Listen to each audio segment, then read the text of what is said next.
The guildmaster explains the mechanics of the mathematics bare knuckles battle. It is a one-on-one bout of mathematics and brawling held at the same time. There will be 10 rounds in total, with each round ending after one side solves the math problems. Each problem set will be tougher than the last, and for each 10-point difference in score, the brawler will get one free hit at the enemy. To determine who will be the mathematics player, they will pick a name out of the box. Unfortunately for the survivors, the drawn name is Kuran, their muscle-brained Dragonian fighter. Kuran stutters in disbelief and nervousness, but Nick just cheers her on. Claudine was picked as the mathematics player for the Iron Tigers. To prepare for the event, Kuran first takes a mock exam and Zem checks it. After checking, Zem happily announces that Kuran has potential. Kuran immediately asks what score she got, but Zem just appreciates her hard work. Kuran keeps happily asking what her score is, but Zem just happily smiles and compliments her. Nick finally intervenes and tells the two to stop it, so Zem shows Kuran the checked mock exam. She looks at her exam papers and sees that she got 18 out of 100. Kuran cries out that she can't do it, but Zem calmly explains to her that at least they know what she can and can't do and how to help her. While walking back to their base, Kizuna points out that they should just let him help, especially when he has telepathy. However, Zem points out that he's too strong, and they want his help as a party member, not just from his powers as a sacred blade. Kizuna happily accepts the compliment and promises to help. The survivors then spend the whole week training and coming up with plans. While studying her mathematics, Kuran points out that lately Zem seems to be hanging out with girls in brothels all day. At the brothel, Zem happily enjoys his time with the women, but a girl tells Zem that he should stop wasting everybody's time and get to the point. Zem smiles and begins questioning the different girls.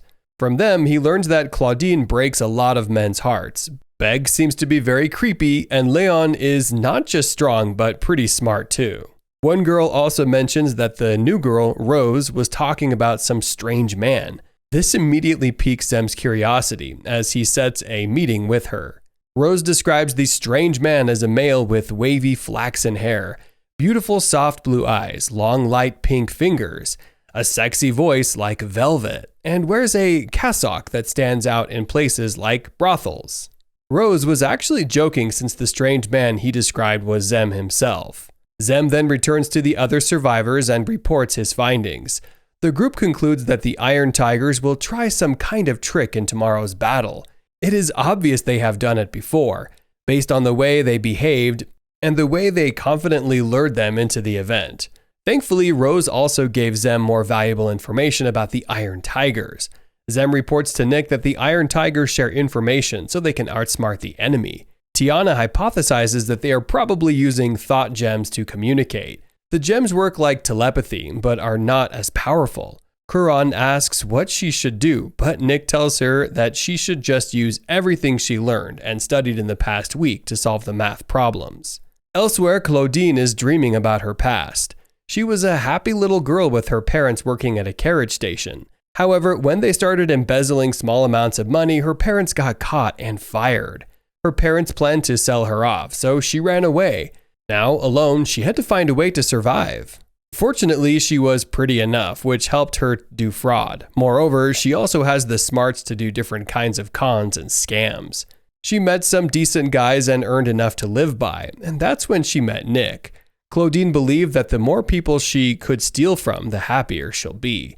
However, Nick proved her wrong. Claudine wakes up from her nightmare and angrily vows that she'll have her revenge. On the day of the mathematics bare knuckle event, the two groups, survivors and Iron Tigers, convene on the rooftop of the guild amid the cheers of onlookers. Round 1 starts, and Kuran and Claudine receive the first set of math problems. It was a simple addition and subtraction. Kuran smiles since it's the type of problem she has studied. But Claudine chimes in and tells her that these are problems a kid could do. Kuran tells her to shut up, and she decides to finish the problem quickly to help Nick. In the boxing ring, Nick and Leon are face to face ready to fight, with a crowd of onlookers cheering them on. Nick uses his superior agility to send a punch, but Leon just deftly steps aside. Nick steps back, leaving himself open to an attack, but Leon doesn't take the bait. Nick tries to attack again, but Leon keeps dodging, not even counterattacking. He finally realizes that Leon is just buying time. Meanwhile, Leon notices from Nick's expression that he understands a part of their plan, but he is confident that the whole thing is foolproof. After a while, Curran raises her hand and declares that she has finished the problems, signaling the end of round 1. Claudine is surprised that she finished first, and they all take a break while their exam papers are checked. Unfortunately, when the scores were announced, Curran got 86 points while Claudine got 98 points. Seeing the scores, Zem identifies that the problem with going fast is that you might get in such a rush that you get sloppy, causing you to lose points in the end. Just like what happened to Curran, Claudine smiles and tells Curran that she's better than she thought. Meanwhile, Curran yells an apology to Nick, but Nick just assures her it's fine. Nick braces himself and Leon delivers a powerful punch right at Nick's gut, causing Curran to gasp in terror. Nick knows that in a battle where brawling and math are done at the same time, people might think that math is there to preserve your stamina. You can save the brawler's strength by finishing the math problems quickly, like Curran did, but math can be used as an offensive tool too, just like what the Iron Tigers are doing. Round 2 starts and Nick charges in to fight. Nick finally realizes that the brawlers are not important in the fight, and that is why Leon just keeps retreating to buy time. After round 2, the scores are once again shown. This time, Claudine scores 98 and Curran scores 79. Claudine points out that she almost earned 2 penalty strikes for their team, causing Curran to be horrified. Leon delivers a heavy punch at Nick's face, making Curran flinch and look away. Nick, however, calls to her and with a bloodied face tells her to stop looking afraid. After all, she's not the one getting hit.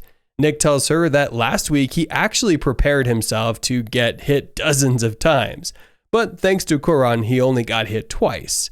He also points out that Curran started by getting 80% of the questions wrong, scoring only 18 on her first mock exam, but now she's scoring 80% right and is a full-fledged mathematics bare-knuckle player. Nick then calls her amazing, lifting Curran's spirits, who beams happily at the compliment. Claudine asks why she's so happy when it's just simple arithmetic, but Curran explains that she's happy since she can now do something she couldn't do before.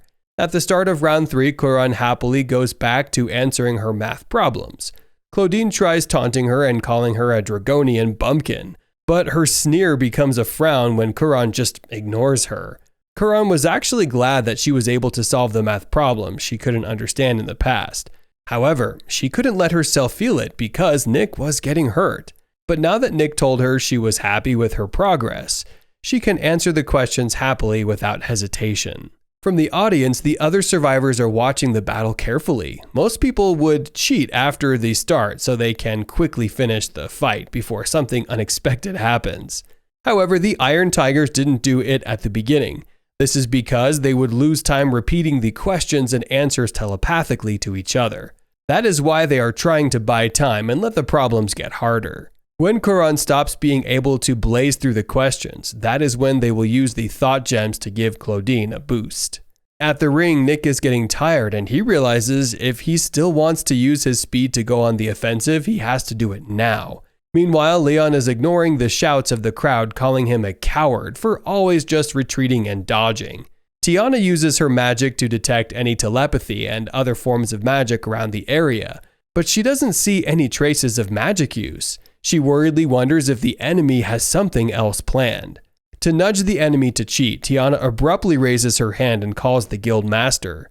She suggests that they just give the players all the math problems and give the penalties all at once. The crowd immediately likes her idea, and Nick also voiced his support. Meanwhile, Leon wonders what they're planning since Nick would probably die if he punched him a lot without him defending himself. The guildmaster accepts Tiana's suggestions and hands out all the math problems. Claudine wants to make sure that they win, but she gets shocked when she sees Curran quickly answering the problems. She finally contacts Beg, their other teammate, who is waiting somewhere else with a calculator and paper. She starts sending the questions to him, and Beg sends the answers back. Tiana uses her magic again to detect any other magic and finally sees something in the distance. She and the others quietly leave to confront him. Nick notices their departure and smiles. He asks Leon where their other party member is, but Leon just anxiously answers that he was busy doing something else. Leon then notices that Nick's party members are gone, especially the girl who proposed changing the rules. He feels that something seems wrong and finally realizes that it must be a trap.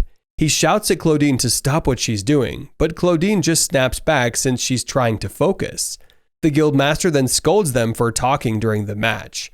Claudine is still trying to continue sending and receiving answers telepathically from Beg. She angrily looks at Nick and wonders how he was able to bounce back from her betraying him. Elsewhere, Beg is finding it difficult to solve and keep track of all of Claudine's questions.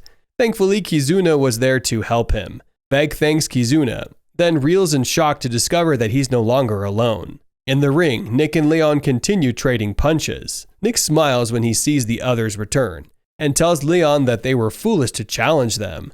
Meanwhile, Claudine is getting irritated since Beg is not answering her anymore, and angrily shouts out loud that he's taking too long. Everyone is surprised to hear her shout. At that moment, Tiana enters with Beg in tow. Tiana shows them the thought gem Beg was using, and the guildmaster asks if Claudine has one too. Claudine grits her teeth since their cheating was discovered, and the guildmaster officially ends the battle. Guards restrain the Iron Tiger members and lead them away. Leon asks when they figured it out, but Kuran just tells him they knew they were bad people right from the start. Claudine abruptly speaks up and exclaims that she wasn't a bad person at the start. She cries and struggles, shouting that she tried to believe. Kuran calmly accepts her answer and tells her that maybe they just went off the right path somewhere. Tiana then tells them that they can still go back and fix their wrongdoings. They cannot start over, but they can correct their mistakes. That night, the survivors are enjoying dinner at the restaurant. Kuran speaks up and asks Nick if they were just going to catch the Iron Tigers cheating. Did she really need to study? Nick, however, told her that her answers were still crucial to the plan. Tiana also points out that the math can also help in her daily life. For example, she can now easily tell the best deals on food. The group laughs together, but outside, a foot heavily runs on the rooftop.